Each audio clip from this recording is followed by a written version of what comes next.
Une silhouette quelconque en sweat à capuche émerge de la pénombre, tel un condamné marchant de son plein gré vers l'échafaud. Il grimpe sur le ring et au moment où son capuchon glisse, le vernis de Caïd de Carter s'écaille pour révéler une trouille viscérale et absolue. Carter déclare forfait, ayant identifié la silhouette masquée comme étant le légendaire combattant Dalton. L'arbitre minable essaye de le faire revenir avec la prime du combat, l'agitant tel un leurre de pacotille devant une couille-bolle invertébrée. Mais Carter se casse purement et simplement, laissant Dalton empocher la mise sans bouger le moindre putain de petit doigt. Devant ce spectacle lamentable, Frankie pige enfin que ce nouveau type redoutable est précisément celui qu'elle aurait dû dénicher depuis le départ. Tandis que Dalton regagne sa bagnole, il tombe sans surprise dans le guet-apens d'un pauvre con qui a sûrement paumé un paquet en misant sur cette merde de Carter. Ce fin stratège décide alors de planter Dalton en plein dans le flanc à Versalam. Dalton, qui s'en bat royalement les couilles du surin qui lui transperce le torse, demande placidement à son agresseur s'il a bien mesuré la portée de son geste. L'agresseur, soudain pétrifié de trouille, décampe comme un lapin, laissant tomber son fer comme un vulgaire jouet. Dalton a même le culot de gueuler après le dégonfler pour lui demander s'il veut ravoir son couteau. Pendant que Dalton entreprend de recoudre lui-même sa plaie, Frankie s'avance vers lui. Elle lui sort la question absurde de savoir s'il lui faut une ambulance, ce qu'il balaye d'un nom laconique. Elle montre du doigt l'imposant couteau fiché dans son flanc, ce à quoi il rétorque simplement de le lui tenir. Frankie est sidéré que ce grand malade ait pu se faire un paquet de pognon sans même décocher une seule mandale. Elle confesse avoir mis un bail à reconnaître l'ex-combattant à la réputation sulfureuse. Tandis qu'ils échangent, il se recoule la balafre avec un calme olympien qui la glace jusqu'aux os. Elle en déduit qu'il doit être rompu à l'art de panser ses propres plaies. Frankie lui apprend qu'elle possède un bar de bord de route, une tôle autrefois fréquentable, qu'a viré au dépotoir. Le lieu est désormais un nid à racailles et les flics du coin d'une incompétence crasse refusent de bouger le cul pour l'aider. Son plan de base était d'embaucher cette lavette de Carter pour faire le ménage, une idée qui était putain de foireuse depuis le début. Elle concède piteusement qu'elle croyait Carter capable, mais admet à présent que Dalton est le meilleur choix et pour tout dire, l'unique. Elle lui propose le montant mirobolant de 5 000 $ par semaine pour la mission, une proposition qu'il a la putain d'audace de décliner. Il a ensuite le toupet de lui conseiller d'embaucher Carter, une suggestion qui équivaut à un véritable affront. Avant de s'en aller, elle lui laisse ses coordonnées, espérant qu'il revienne sur sa décision. Dalton s'éloigne dans son épave déglinguée, visiblement submergé par les réminiscences de sa carrière de merde dans le combat pro. Rangé par ce qui s'apparente à une dépression carabinée, il commet la folie de placer sa bagnole en travers d'une voie ferrée. Il immobilise sa caisse en plein sur le chemin d'un convoi de fret qui déboule à tombeau ouvert. À l'ultime seconde, il a une prise de conscience du type « Oh merde !» et se dit que, finalement, l'au-delà n'est peut-être pas ce à quoi il aspire. Il essaie frénétiquement de faire vrombir le moteur, mais cette putain de mécanique de merde refuse de s'exécuter. Durant d'interminables secondes de tension insoutenable, il s'acharne à réanimer sa caisse pendant que le train lui fonce dessus. Le train finit fatalement par emboutir l'arrière de sa voiture, désintégrant intégralement la moitié du véhicule. Sans surprise, Dalton s'extirpe de la carcasse avec à peine une éraflure car son invulnérabilité de personnage principal est visiblement putain d'infaillible. Dépourvu de voiture et à court d'alternatives, il passe un coup de fil à Frankie. Dalton débarque dans un bled sinistre nommé Glasky, un patelin tout aussi réjouissant que son nom l'indique. Il tombe sur une adolescente prénommée Charlie qui gère une librairie avec son père. Ce sont des gens étonnamment bien et ils sont manifestement abasourdis d'apprendre qu'il est le type recruté pour nettoyer la fosse septique connue sous le nom de Roadhouse. Elle l'informe que le rad s'appelle simplement The Roadhouse, un nom qui fleure bon le manque total et absolu d'originalité. Charlie et son père lui indiquent le chemin et Dalton attend enfin le fameux coupe-gorge. Au moment où il passe la porte, un serveur du nom de Billy le reconnaît avec la dévotion navrante d'un groupie fini. Le bar est d'un calme suspect, ce qui incite Dalton à faire la remarque ingénue que ça a l'air tranquille. Laura, la barmaid, lui éclate de rire au nez car elle a la présence d'esprit de savoir que cette accalmie est un putain de leurre. Comme de juste, une baston générale éclate ce soir-là pour une putain de broutille. Les bouteilles et les verres se transforment en projectiles, changeant l'établissement en un chaos innommable. Le groupe de musique joue derrière une cage grillagée, un détail qui en dit long sur le standing de la boîte. Dalton se contente de mater le bordel ambiant à bonne distance, tel un fauve étudiant sa proie. Peu après, une bande de motards déboule pour emmerder les clients et, comble de l'ignominie, les femmes, telle une incarnation caricaturale de la masculinité toxique. Quand Billy tente de prendre la défense d'une jeune femme, les motards se retournent contre lui pour l'intimider. Dalton intervient enfin, essayant une désescalade pacifique comme s'il était une sorte de sage bouddhiste. Alors que la situation s'envenime, il demande au gang de le suivre dehors. Le chef de la bande, un abruti fini nommé Dell, refuse catégoriquement de bouger. Dalton demande alors si les motos garées à l'extérieur sont celles du gang. Ils sortent ensuite tranquillement et mettent systématiquement à terre leurs précieuses bécanes. Son manège réussit à attirer toute la clique sur le parking. À l'extérieur du bar, Dalton leur offre une dernière occasion de dégager sans esclandre. Il se met alors à les asticoter, les questionnant sur leur mutuelle et la distance de l'hôpital le plus proche. Un des motards, un certain Mo, qui possède une once de jugeote, commence même à lui donner des indications. Dalton entreprend alors de gifler chaque membre du gang, un par un. Quand il riposte stupidement, il réplique par des frappes chirurgicales et brutales, pétant le nez d'un type pour la seconde fois. Il propose de déclarer match nul, une notion bien trop élaborée pour le QI de moule de Dell. Dell décline l'offre généreuse et se fait promptement mettre KO pour son manque de discernement. Dalton se met ensuite à tordre le bras d'un autre type jusqu'à ce qu'il casse, avant de lui rappeler avec insolence que l'hosto n'est qu'à 20 minutes. Dans un geste de pure démence, Dalton pique la voiture de Frankie pour conduire lui-même à l'hôpital les mecs qu'il vient de démolir. Une fois là-bas, il aide même les connards qui viennent de tabasser à remplir leur papier d'admission. Alors qu'il retourne à la voiture, une doctoresse l'interpelle pour le féliciter avec sarcasme d'avoir saturé ses urgences avec une bande de crétins. Cette médecin, Ellie, est désarçonnée par son humour de sale gosse, ce qui lui arrache même en sourire. Remarquant que sa blessure au couteau saigne, elle lui propose de s'en occuper. Tout en soignant sa plaie, elle lui demande s'il prend son pied à se battre et s'interroge sur son palmarès.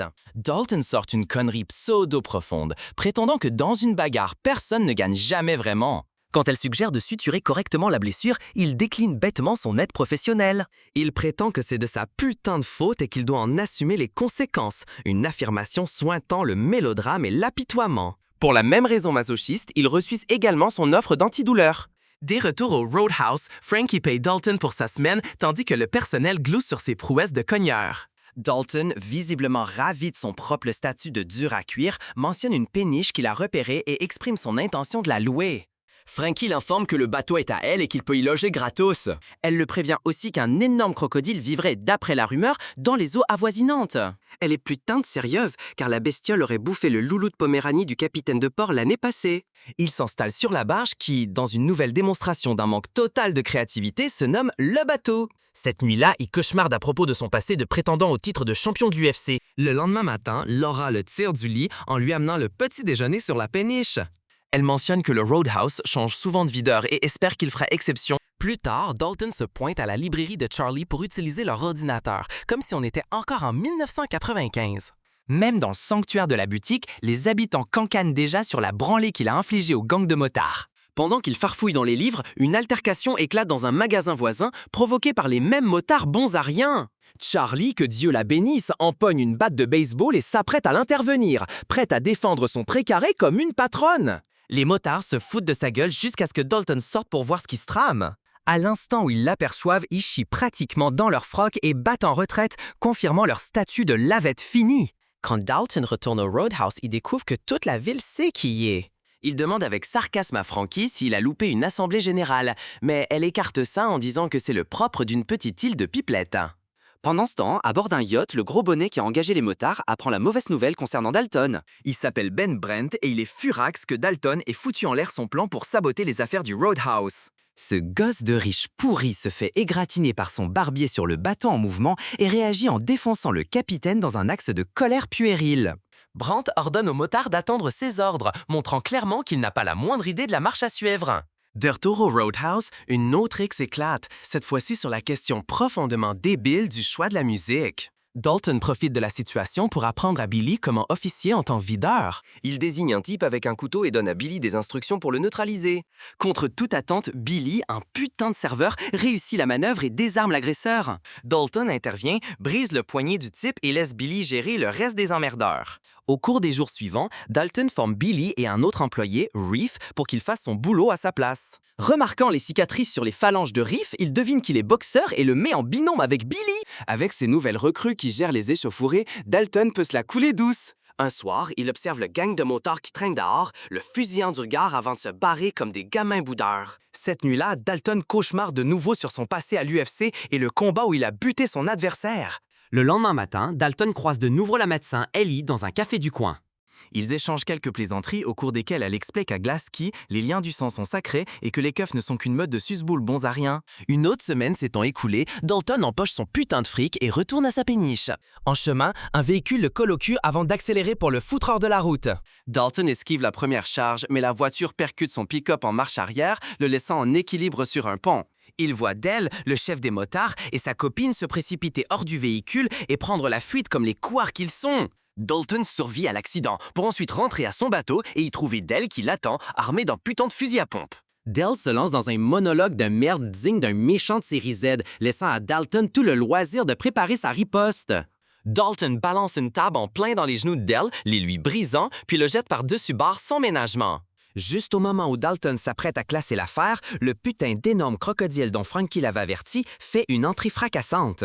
Dalton tente même de sauver ce salopard inutile, mais c'est bien trop tard. Le croco est déjà en train de déguster son 4 heures. Le lendemain matin, alors que la police cherche ce qui reste de Dell, un petit malin du coin fait remarquer obligeamment que les crocodiles ont la réputation de planquer leur bouffe. À la librairie, Charlie montre une carte à Dalton et il réalise que le Roadhouse est un emplacement de choix pour le trafic de drogue. Quand Dalton sort, un des hommes de Ben Brent l'interpelle avec un flingue. Les sbires informent Dalton que son patron désire s'entretenir avec lui. Dalton prévient calmement le type que lui péter les doigts va sérieusement niquer sa capacité à se servir de son arme. Il joint le geste à la parole en lui brisant les doigts et en lui confisquant son pistolet. Il ordonne à l'autre malfrat de faire savoir à son boss que sa présence au Roadhouse est garantie tous les soirs. Le larbin aux doigts cassés retourne voir Brandt et lui annonce son échec. Brent commence à péter un plomb que son plan soit contrarié par un unique vidaire. On découvre que l'objectif final de Brandt est de raser le Roadhouse pour construire un hôtel de luxe pour connards sur le terrain. Le père de Brandt l'appelle de prison, mais ce petit con capricieux réagit en balançant son téléphone dans l'océan. Le chef ordonne à un de ses hommes de plonger pour récupérer le portable. Pendant ce temps, en Italie, un homme de Massadik nommé Knox est engagé par le père incarcéré de Brent pour régler ce merdier. Knox se révèle être un psychopathe intégral, volant une veste à un vendeur avant d'incinérer tout son étal. De retour à Glaski, Ellie emmène Dalton faire un tour sur le bateau de son ex. Au cours de leur discussion, Dalton évoque son différend avec Brandt et Ellie précise que la famille de Brandt possède quasiment la moitié de cette putain de ville. Elle révèle sa débrouillardise en avouant l'avoir déjà googlisé et être au courant de ce combat de l'UFC, cette putain de merde où il a tué son meilleur ami. Knox débarque en ville au volant d'une voiture de sport criarde et prend immédiatement le contrôle de l'équipe de Brandt. Quand Brandt arrive, il est stupéfait de trouver toute sa clique soumise à l'autorité de ce fou irlandais sorti de nulle part. Knox explique que le père de Brandt l'a engagé pour s'occuper du cas de Dalton. Brandt supplie pitoisement pour une dernière chance de gérer cette merde lui-même, une requête à laquelle Knox, contre toute attente, accède. Plus tard, 2 officiers de police attendent pour embarquer Dalton en interrogatoire concernant la disparition d'elle. Ils le conduisent sur les quais pour rencontrer le shérif, un type qui insiste ridiculement pour qu'on l'appelle Big Dick. Le shérif dit à Dalton de quitter la ville ou de finir trucidé en prison. Dalton se gausse ouvertement de cette situation grotesque, ce qui fait enrager le shérif au point de presque l'abattre sur place. À ce moment-là, Ellie arrive, gifle le shérif en pleine face et révèle la vérité incroyable que cet enculé de pourri n'est autre que son père. Ellie met Dalton en sécurité, expliquant que son père n'est rien de plus qu'un larbin à la solde de Brent. Pendant que ce psychodrame familial se joue, les nervis de Brandt commettent l'acte abject de foutre le feu à la librairie de Charlie. Cette nuit-là, Brent se rend au Roadhouse pour affronter Dalton en personne. Brent le provoque à propos du fameux combat de l'UFC qui hante la conscience de Dalton, celui où il a tué son propre putain de pote. Brent envoie alors Knox et le gang de motards pour saccager le Roadhouse. Knox pénètre dans l'établissement avec une démarche arrogante et déclare avec suffisance que le Roadhouse est désormais sa pute personnelle. Dalton conserve son flemme, sirotant tranquillement un café au bar alors qu'un chaos monumental éclate autour de lui. Knox démolit sans effort Belly et Riff avant de démonter systématiquement toute personne se trouvant sur son passage. Il hurle le nom de Dalton à plusieurs reprises jusqu'à ce que Dalton daigne enfin se lever pour faire face à ce taré déchaîné. Après une longue empoignade qui se déplace à l'extérieur, Dalton se relève et s'en va. Dès retour à la péniche, Dalton fait ses bagages avec l'intention de se tirer de la ville. Frankie arrive, s'excuse de ne pas avoir été franche et le supplie de rester. Elle explique que son bar représente la dernière parcelle de terrain dont Brent a besoin pour ériger son complexe de luxe pour tête de nœud. Dalton, cependant, reste de marbre face à son plaidoyer sincère, affirmant qu'il a peur de son propre potentiel de violence. Alors qu'il s'apprête à partir, il aperçoit les pompiers et une ambulance sur le site de la librairie de Charlie, réduite en cendres. Il comprend enfin que Brandt a durci ses méthodes pour s'en prendre aux innocents auxquels Dalton a commencé à s'attacher. C'est la goutte d'eau qui fait déborder le vase. Son instinct tueur est maintenant complètement et putain de débridé. Dalton se rend à la résidence de Brandt et se confronte au type qui a incendié la librairie. Après un bref échange, Dalton tue l'homme en lui écrasant la trachée. Il charge le cadavre dans un camion et reçoit une info de mots selon laquelle Brandt est sur le point de toucher une putain de grosse somme d'argent. Dalton intercepte l'officier qui livre l'argent, l'assomme et prend le blé. Il maquille ensuite la scène pour faire croire que le flic véreux a abattu le sbire décédé. Le shérif arrive et dit à Dalton que Brandt a enlevé Ellie et la tuera si l'argent n'est pas restitué. Cela s'avère être une double trahison pure et simple, car le shérif et Brandt sont de mèche et Ellie n'était soi-disant jamais en danger. Puis ça devient une triple trahison, un bordel généralisé, car l'incapable de Brandt l'a en fait réellement kidnappé. Une course-poursuite chaotique en bateau s'ensuit, au cours de laquelle Knox se joint à la mêlée de la manière la plus insensée qui soit. Les bateaux de Dalton et de Brandt entrent en collision et la bagarre se poursuit sur le rivage. Brandt, dans un dernier acte de lâcheté désespérée, encastre son yacht directement dans le Roadhouse, le pulvérisant complètement. Dans les décombres, Dalton et Knox livrent leur combat final. L'affrontement qui s'ensuit est un véritable chef-d'œuvre de sauvagerie et de répliques étonnamment spirituelles. Juste au moment où Knox est sur le point de porter le coup de grâce, il est distrait par la voix géniarde et incessante de Brandt. Cette distraction momentanée donne à Dalton l'occasion de se ressaisir et de poignarder mortellement Knox à plusieurs reprises avec un éclat de bois. Dalton remporte Coda.